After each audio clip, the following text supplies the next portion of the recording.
अस्सलाम वालेकुम। आज हमारा सेशन नंबर 3 है। और जो पिछला सेशन था उसके अंदर हम यहाँ तक हमने कवर कर लिया था कि जब आप प्रैक्टिकली बिजनेस को कर रहे होंगे तो क्या हर्डल्स आप फेस कर सकते हैं या आपको किन मुश्किलात का सामना करना पड़ सकता है। आज हम बात करेंगे प्रोडक्ट रिसर्च के ऊपर कि हम किस तरीके से अफेक्टिव वे के अंदर प्रोडक्ट को रिसर्च करके हंट करते हैं ड्रॉप शिपिंग के लिए और फिर उसको लेके आगे बढ़ते हैं। उससे पहले एक बहुत इंपॉर्टेंट स्लाइड है जो मुझे कवर करनी है कि जब आपके जो कस्टमर है, पोटेंशियल कस्टमर है जिसको आप अपना ऐड दिखा रहे हैं, उसकी जो जर्नी है वो क्या होती है वो समझना ज़रूरी है। और हमारा जो असल एम है वो एम ये है कि उसकी उस जर्नी को, मतलब कि आपके ऐड देखने से लेकर आपके स्टोर के ऊपर आकर उसने बाय करके बाहर निकल गया, ये जो पूरी जर्नी उसने कवर की है।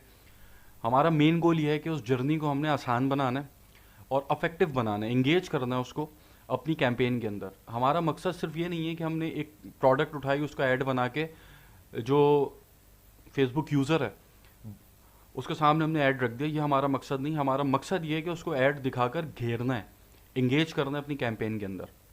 अच्छा, मैं बार बार एक वर्ड यूज़ करता हूँ, फेसबुक यूज़र। उसका मतलब ये होता है कि हम मार्केट जो करेंगे अपनी प्रोडक्ट को फेसबुक पे करेंगे, इसलिए मैं उसको फेसबुक यूज़र का नाम देता हूँ। एनीवे, अच्छा, जो आपकी कस्टमर की जर्नी होगी वो स्टार्ट होती है प्रोडक्ट से, उसके बाद वो जाती है फेसबुक ऐड पे, उसके बाद वो जाती है ऑनलाइन स्टोर के ऊपर और उसके बाद कन्वर्ट होकर वो बाहर आता है। प्रोडक्ट सबसे पहले, जो सबसे पहली चीज़ उसके सामने आती है, अभी वो आपको नहीं जानता आप कौन है, आप क्या बेचते हैं, आप क्या करते हैं, उसे कुछ नहीं पता। सबसे पहली चीज़ जो उसके सामने आती है वो आती है प्रोडक्ट आपकी। अगर आपकी प्रोडक्ट के अंदर दम है तो वो अगले स्टेप के ऊपर आएगा। अगला स्टेप क्या है कि आपने जो अपनी प्रोडक्ट की प्लेसमेंट की है उसके सामने, वो किस तरीके से की है, जो कि यहाँ पर आप फेसबुक ऐड के जरिए कर रहे हैं। आपका फेसबुक ऐड अफेक्टिव होगा तो वो अगले स्टेप के ऊपर जाएगा, लिंक पे क्लिक करके आपके स्टोर पे लैंड होगा। ठीक है, ये आ गया आपका थर्ड स्टेप, ऑनलाइन स्टोर। अब आपने उसको यहाँ पर इंगेज करना है। ठीक है, और यहाँ पर वो इंगेज हो गया तो उसके हाईली चांसेस हैं कि वो कन्वर्ट होकर बाहर निकलेगा। अगर आपकी प्रोडक्ट ख़राब हुई तो पहले स्टेप पे ही जो है आपका मामला बिगड़ गया। अगर आपकी प्रोडक्ट अच्छी भी है, दूसरा स्टेप आपका फेसबुक ऐड है। अगर आपका ऐड ही इंगेजिंग नहीं है, आपका ऐड का जो आपने ऐड कॉपी यूज़ किया, ऐड क्रिएटिव यूज़ किया, वो ठीक नहीं किया, ठीक है, तो क्या है, फिर वो आपके ऐड से जो है आगे स्टेप के ऊपर नहीं जाएगा। अगर वो आपका ऐड भी बहुत इंगेजिंग है, बहुत अच्छा है, इसके ऊपर अभी हम डिस्कस करेंगे ये सारी चीज़ें। अगर आपका ऐड भी बहुत अच्छा है, इंगेजिंग है, सारी चीज़ें अच्छी हैं, अब वो आपके स्टोर के ऊपर आ गया, लेकिन आपका स्टोर ही इंगेज उसको मतलब अपने अंदर इंगेज नहीं कर पा रहा, तो फिर वो यहाँ पर जो है उसके बाहर निकलने के चांसेस बढ़ेंगे और फिर अल्टीमेटली कन्वर्ट वो नहीं होगा। तो ये कुछ स्टेप्स हैं जिसके ऊपर हमने काम करना पड़ता है कस्टमर को आसान अल्फाज के अंदर घेरने के लिए। ठीक है, उसको ज़्यादा से ज़्यादा हमने इंगेज करना है अपने साथ। मतलब एक दफ़ा उसने आपका ऐड देख लिया, अब आपकी पूरी कोशिश ये होनी चाहिए वो इधर उधर ना भटके, आता चला जाए, अंदर आता चला जाए। ठीक है? इसको थोड़ा अभी हम खोल के बात करते हैं। प्रोडक्ट की सबसे पहला जो स्टेप मैंने बताया कि प्रोडक्ट जो है आपकी, ये पहला स्टेप है इंगेजमेंट का, कस्टमर इंगेजमेंट का ये पहला स्टेप है। इसके ऊपर कुछ चीज़ें जिसका आपने ख्याल रखना है प्रोडक्ट हंटिंग के वक्त। अभी जब प्रोडक्ट हंटिंग मैं करूँगा इंशाल्लाह अगली स्लाइड के अंदर, तो उसको इन डेप्थ मैं आपको बताऊंगा। सबसे पहली चीज़ प्राइसिंग। देखें, ये ह्यूमन नेचर है कि सस्ती चीज़ की तरफ वो अट्रैक्ट होता है, महंगी चीज़ खरीदने से पहले वो 10 दफ़ा सोचता है।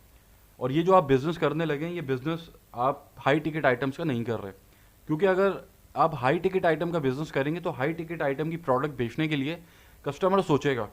जब कस्टमर सोचेगा तो वो आपके अंदर घुसेगा, और जब वो आपके अंदर घुसेगा तो अंदर से आप खाली हैं, आपके पास ना बजट है, ना पैसा है, ना ब्रांडिंग है, कुछ भी नहीं है। तो अल्टीमेट ये होगा कि वो आपसे बिना खरीदे निकल जाएगा बाहर, अगर आप हाई टिकट आइटम बेच रहे हैं। अब हमें यहाँ पर क्या बेचना है, लो टिकट आइटम बेचना है। लो टिकट आइटम का जो सबसे पहला फ़ायदा वो ये है कि कस्टमर ज़्यादा सोचता नहीं है, ज़्यादा आपके अंदर घुसता नहीं है, आपको ज़्यादा वेरीफाई नहीं करता, उसको चीज़ पसंद आ गई वो आपसे लेके बाहर चला जाएगा। ठीक है, तो प्राइसिंग सबसे पहली चीज़ आ गई यहाँ पर कि आप जो भी प्रोडक्ट उठा रहे हैं, जितनी अच्छी प्रोडक्ट हो, अगर उसकी प्राइसिंग ज़्यादा है तो कस्टमर सोचेगा खरीदने से पहले, भले वो जितनी अच्छी प्रोडक्ट हो। और अगर उसने एक दफ़ा सोच लिया खरीदने से पहले तो वो आपके अंदर घुसेगा। ठीक है, आपकी सारी चीज़ें चेक करेगा, और अंदर से आपके पास कुछ है ही नहीं, 1.5 लाख रुपए लगा के तो आप काम शुरू कर रहे हैं, आप कैसे गोरे को घेरेंगे। ठीक है, तो आपने प्रोडक्ट ऐसी सेलेक्ट करनी है कि जिसकी सोर्सिंग प्राइस $10 से अंदर हो। अगर सोर्सिंग प्राइस $10 से अंदर होगी तो आप उसको $30 पे बेच पाएंगे एटलीस्ट 3x के ऊपर। और ये 3x आपका इसके अंदर नेट प्रॉफिट नहीं है। अभी जब हम कॉस्टिंग करेंगे तो बहुत सारी चीज़ें निकल के सामने आएंगी, बचना इसके अंदर $4-5 ही है आपको। लेकिन यहाँ पर खेल है बड़ी क्वांटिटी का। जब भी मैं बार बार कहता हूँ स्केलिंग पे फोकस करना है हमने, सिर्फ चीज़ को बेचना नहीं है। बेचना बहुत आसान है, स्केल करने में फंस जाता है बंदा, और असल पैसा बनेगा स्केलिंग से। प्रोडक्ट की सोर्सिंग प्राइस $10 से ऊपर ना हो, ये सबसे पहला क्राइटेरिया है प्रोडक्ट हंटिंग का। ठीक है, जितनी प्रोडक्ट महंगी होती चली जाएगी उतना ही आपका सक्सेस रेट गिरता चला जाएगा, ये बात याद रखिएगा। भले बार बार ये मैं कह रहा हूँ, भले प्रोडक्ट आपकी जितनी शानदार हो, अगर वो महंगी है तो कस्टमर खरीदने से पहले उसको 10 दफ़ा सोचेगा, और उसकी बाइंग जर्नी जितनी लंबी होगी उतने ही आपके फेलियर के चांसेस ज़्यादा होते चले जाएंगे। सोर्सिंग प्राइस $10 से ऊपर नहीं होगी। इसके ऊपर आप अपने मार्जिन ऐड करेंगे, वो अभी हम सीखेंगे प्रोडक्ट कॉस्टिंग के अंदर। तो आपकी अराउंड ये $30-35 तक इसकी रिटेल प्राइस जाएगी जो आप अपनी वेबसाइट के ऊपर बेचेंगे। और इसके ऊपर जो आपका मुनाफा बचेगा वो $4-5-6 बचेगा। ये वेरी करता है प्रोडक्ट के हिसाब से, लेकिन अमूमन इतना ही बच रहा होता है। जब आप एड कॉस्ट और सारी जो अपनी आपकी अकरोनी कॉस्ट जब आप उसको निकाल के नेट प्रॉफिट निकालेंगे, $4-5 बन रहा होगा। दूसरा मेन पॉइंट, आपकी जो प्रोडक्ट आप हंड करने जा रहे हैं वो ऐसी प्रोडक्ट होनी चाहिए कि वो जहां आप टारगेट कर रहे हैं उसकी रीच से बाहर हो। अगर वो कोई ऐसी प्रोडक्ट है जो उसकी रीच के अंदर है तो वो नहीं बिकेगी, ये बात ध्यान में रखिएगा। प्रोडक्ट हंटिंग के दौरान हमेशा उन प्रोडक्ट्स की तरफ जाना है जो आप भी देख के बोलें यार क्या शानदार प्रोडक्ट है ये। फिर उसको आप खुद सोचें कि यार अगर ये मैं अपने एरिया में लेने निकलता हूँ तो क्या ये मुझे मिल जाएगी। अपने आप को कस्टमर की जगह रख के सोचें कि अगर वो ये जो मैं उसको दिखा रहा हूँ प्रोडक्ट, अगर वो इसको लेने बाहर निकलता है अपने घर से तो क्या उसको वो आसानी से मिल जाएगी। ठीक है, ये सवाल आपने खुद से करना है। तो प्रोडक्ट ऐसी होनी चाहिए जो इजीली उसकी रीच में ना हो, इजीली उसके आसपास अवेलेबल ना हो।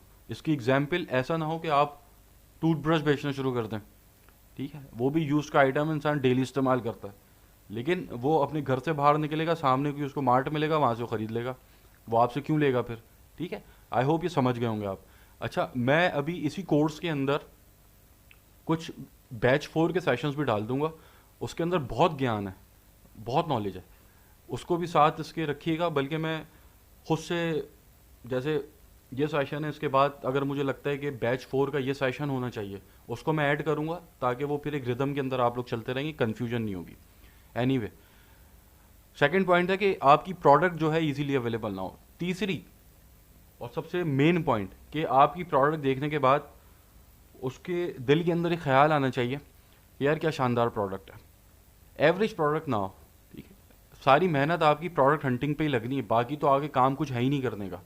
जो मेन काम आपका खून पसीना बहना है वो प्रोडक्ट हंटिंग पे बहना है। और शुरू से मैं एक बात कह रहा हूँ, आपको बनाएगी भी प्रोडक्ट, बर्बाद भी प्रोडक्ट ही करेगी, ये बात अपने जहन में रखिएगा।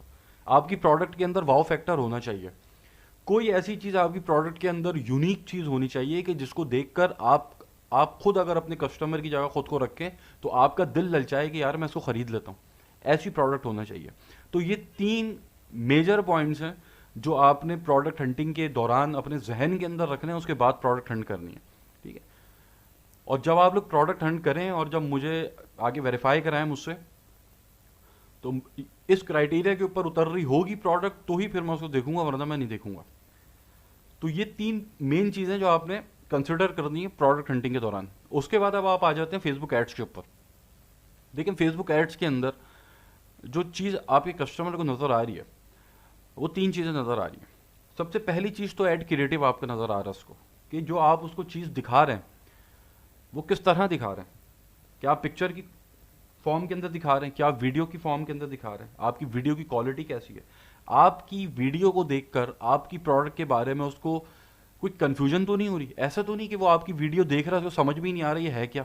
ऐसी बहुत आपको ड्रॉप शिपिंग की ऐसी बहुत सारी वीडियोस आती है मेरे सामने कि जिसको 4 दफ़ा देखो उसके बाद जाके समझ में आता है कि बंदा बेच क्या रहा है, या ये जो प्रोडक्ट दिखा रहा है इसका यूज़ क्या है, यूज़ केस क्या है असल में।